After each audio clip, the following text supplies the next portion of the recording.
Hey everybody, this is Perch. Recently in a video, I talked about do you want your comics to be bold or new, or sorry, bold and new, or reliable, and basically what you expect. And the question often comes up because creators at times, particularly for the big two, express a lot of frustration that they can't do bold and new because then people say, well, just give us what we want, give us the old stuff. But when they do the old stuff, quote unquote, they're told, why don't you do something bold and new? And so they believe, we're trapped in this catch 22. I still maintain that, the people I don't hear complaining about that, the writers who I've never heard complain about that dynamic are the ones that are very successful. Like you don't hear Bendis say this. You don't hear and for that matter, you notice every kind of top selling writer in the big two does not seem to have this problem. Like Jim Zub is not out there going, hey, I don't know what to do with Conan. You want the old stuff? You want the new stuff? I don't know. What's wrong with you fans? You never hear that from him. You don't hear it from, Mark Miller when he's doing his, frankly, all new stuff. By and large, you don't hear him going, yeah, I put out this Jupiter's Legacy thing, took in a different direction, but over here we've got people bitching that there's not Kick-Ass 4. You hear this from the lower selling writers, and so I'm speculating here, I'm pondering. Perhaps the issue is not whether it's old and new or reliable and safe. It's that you're not writing stories that are catching people's attention. I don't know, just speculative spitballing here. Anyway, a viewer wrote in and said, in response to that video, said, "Dear Perch, I've been dwelling on your recent video on whether we want our comics to be bold or reliable, and I wish to enter my 2 cents. I just want my comics to be entertaining. Is that not enough? I want to spend a couple minutes and wind up getting sucked into spending hours reading it. I got that feeling reading Weapon X, Lum, and Ranma over the last month or so. I want a world where I can get invested on some level. With Lum, you can get invested in the characters and their antics. Ataru just trying to pick up every woman he sees and Lum shocking him when he gets out of line. Ryu wanting to be seen as a woman and all the other character quirks the series has. Jim Zub's Conan is a book that feels as timeless as a character and is a run that will always be well regarded. It has blood, gore, tits, and action with character exploration. Conan questioning his faith in Crom as a child, while the battle for the Blackstone as a team up makes me giddy as a schoolgirl every time I think of it. What about Tom King's work really is meant to entertain us? Is depression really entertaining? It is if you don't like the person, I guess. Sorry. Most of the X line doesn't seem to want meant to entertain, just to pad the line. Being bold and reliable doesn't really matter if the book isn't entertaining. What does reliable mean for modern Amazing Spider-Man? That doesn't equal quality nor entertaining. But that's just me. Well, not just you. It's me too. I didn't read through your mail before I gave that intro and wound up saying very similar things. Look, what strikes me is that trying to say I need to do something different that's never before been done with a character to me is always a red flag. It's you can explore some part of the character's personality. You can say, hey, we've got Superman over here, and there's a ton of things to play with. He's from space. He's going to outlive everyone. He's got these superpowers that are greater than the majority of the people on the planet. He has a fondness for humans and everything. He wishes to be part of them. He doesn't want to see them as pets. There's a lot to Superman that you can play with, and he's got a lot of villains who are jealous of his power, who are aliens from other worlds. Should he feel a kinship with them because they're also kind of strangers in a strange land at times? He's got Lex Luthor, who's believes that kind of human ingenuity should be celebrated. Not some foreign alien who kind of shows up and then, is adored. And the jealousy breeds to kind of hatred and other things. There's so many different directions you can go with Superman, and you can take a familiar or reliable direction with him by saying, hey, Superman, there's two threats on the planet, and they're both ones that only Superman can solve. But he can't be in two places at once, even with all his power. Like the dynamics of the threat is just too much for Superman to deal with.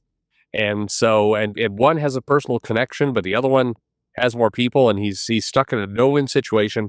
How does he figure his way out of it? How can he, or you do something where he doesn't stop one of the threats and it causes catastrophic damage, and he's haunted by it because he should be better. He made a split-second decision. It was a wrong decision. So we get to explore that Superman is fallible. He can actually make a mistake, and it has terrible destructive consequences. And so it haunts him, and he finds he's kind of lost a step. He's lost a little bit of his confidence because he made this one mistake. And we've seen comics do the story where, he drives himself crazy, vowing to do it, never do it again. But what if we got a different story, a bold new story, where instead of it driving him crazy, instead Superman, was able to come up with some kind of ingenious, a way to kind of bend time, change things, at the last second. He was able to port that part of the planet with all those people into the Phantom Zone. And so it looked like they died, but, he didn't know it. He'd actually, sent this portal back through time, and it reappeared. I mean, there's things that you can do to create awe and wonder and mystery, and do new stories. You can create new villains, to come and take on Superman. I mean, there's a lot you can do and have it still be Superman.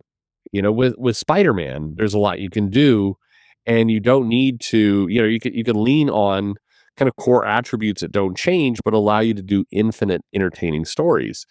The problem is the bold and new is like, it starts with questions that really shouldn't be asked. Like, hey, what if Batman was actually a depressed loser?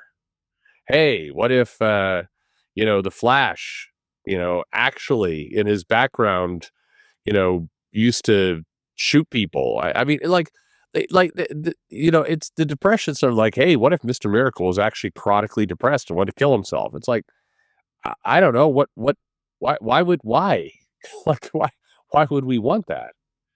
And in particular, I think comics have it in their heads that bold and new means shocking you by doing something very, very different. Like, hey, what if we made heroes that are traditionally kind of optimistic and upbeat? What if we made them sad? What if it's, take that same Superman example. The bad story would be the writer who says, Superman can't save both groups. So he winds up saving neither. He's paralyzed and actually both die. And he sends himself into a spiral of depression, and he stops saving anyone. And he just kind of turns his back on humanity and becomes isolated. And he sees all the hatred, and despite all of his powers, he's not able to solve things like racism. And so he just hangs out in the Fortress of Solitude, and just wishes for death. And so he goes on a journey to figure out how he can kill himself, and how do you kill the world's strongest man? I mean, like, that's a Tom King pitch. And the problem with it is, it's something that sounds kind of fresh and new, because it's like, well, we haven't seen Superman as a depressed loser who wants to kill himself before. And i- but does that make it entertaining? Does that make it good? Does it set up future writers for success? Does it build on the shoulders of everything that has been done before with the character? I mean, that's the problem. And I do think you'll find readers who are like, you know what, fuck it, I'm interested in seeing what a sociopathic Green Arrow story looks like, where he's bested by Black Canary at every turn. Like, I'm interested in that. I mean, you'll see people who get kind of tricked into the storytelling, and I think that's the audience for a lot of this stuff. But those aren't long-lasting comic fans. Those are people who are kind of, they're in for the stunt. It's like the person who goes on YouTube to look up bum fights, and they're like, hey, I'd like to see the spectacle of what a complete train wreck looks like. But those people aren't going to buy other comics, and eventually they're going to get tired of the bum fight, and they're going to move on to something else. And I think that's the problem with kind of, new and bold, which is not entertaining, which doesn't relate to the character, which is just, is it new and bold building off the core of the character, or is it new and bold designed to shock and surprise you with something you would have never seen coming. I, surprises are best when you can look back and you can see them coming, when a lot of the seeds have been laid for what this does. I haven't compared comics to wrestling in a long while. And recently, kind of a friend of mine's been keeping me up on what's going on. And so I've seen little clips. So I'm not going to pretend to understand the storylines completely well. I don't know some of these characters. It's everything else. But there's one they built up this guy Gunther, and he's a fairly kind of vanilla looking wrestler. He's got that kind of forward German thing going on, and he's like very strong, and he's been a champion for a while. And he's just kind of dominant, kind of batters people around. Is more or less kind of how I see his character. And so recently they did something where one of his opponents got the better of him, and then he won, and so he's lost his confidence. That was always a core part of his character, is that he was confident. So the story is, how is he going to rebuild his confidence? It's still building off of that core attribute of the character. How do we rebuild this guy? And they keep doing little matches where he's dominant and he'll win, but somebody maybe interferes, and so he doesn't get a clean win where he just wins himself. So that the confidence isn't fully restored. He's like, I'm still needing help to win. And so it's playing with that core attribute of the character, but you see him fighting to get back, and so there's surprises in this and how the character is performing, but all of it connects back to the core of what the character is. You don't just wake up some morning and say, you know what, we're going to do a take on Mr. Miracle where he's just a depressed, sappy loser who regrets childhood, or we're going to do a story of Adam Strange where he's actually a war criminal, and he's terrible, and he's going to need to be shot by his girlfriend or his wife. Like that is the bold and new that comes out of nowhere, that doesn't connect back to anything, and ultimately has nothing that lasts. So I think, what's the answer? Kind of, new or relatable? It's entertaining. It's entertaining first. It's stuff that actually is going to have some long-term kind of impact, that connects to the character, that builds in this ongoing story.